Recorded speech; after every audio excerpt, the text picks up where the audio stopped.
Alain, propos d'un Normand. Automobiliste, assassin. Il n'y a que trop d'homicides par imprudence. Surtout depuis que beaucoup de gens, qui peuvent être d'aventure préoccupés, maladroits, névropathes ou ivres, manient des autos sur les routes. Qu'ils réparent de leur argent autant qu'ils le peuvent le dommage causé. Cela paraît tout naturel. Mais nul ne songe à les punir. Nous imitons le Dieu qu'on nous a donné pour modèle.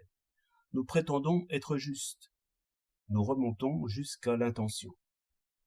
Je ne puis voir dans ces scrupules autre chose que des niaiseries théologiques. Il faut bien comprendre quel est le but de la punition.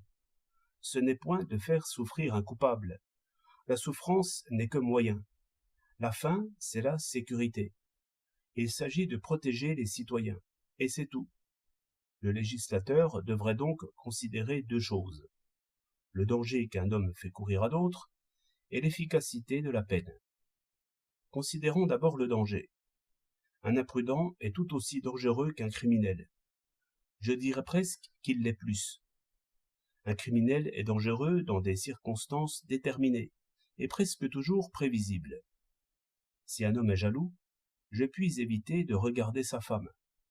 Et si j'ai beaucoup d'argent sur moi, je puis éviter les chemins perdus. Si je dors seul dans une maison isolée, je puis avoir de bons verrous, un chien, des armes. Mais contre l'imprudent, que voulez-vous que je fasse?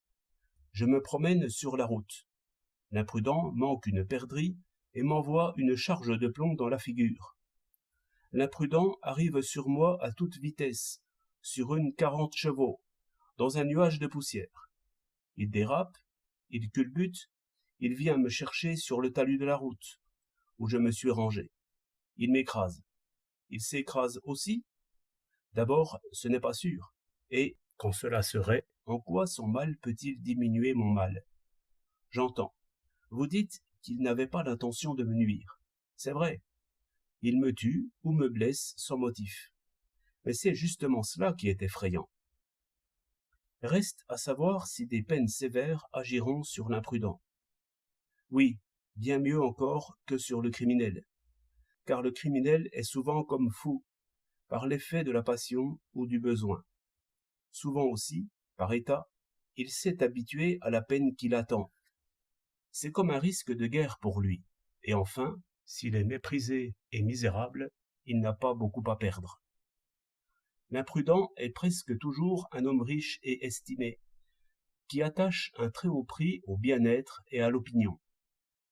S'il est peu sensible à l'amende, en revanche, tout ce qui entreprend sur son corps agit sur lui comme le fouet sur un cheval de luxe.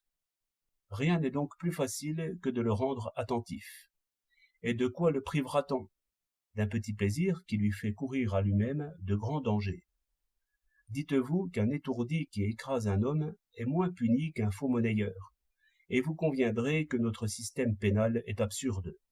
Et il est absurde parce qu'il s'inspire de je ne sais quelle justice abstraite, au lieu de considérer la sécurité des citoyens.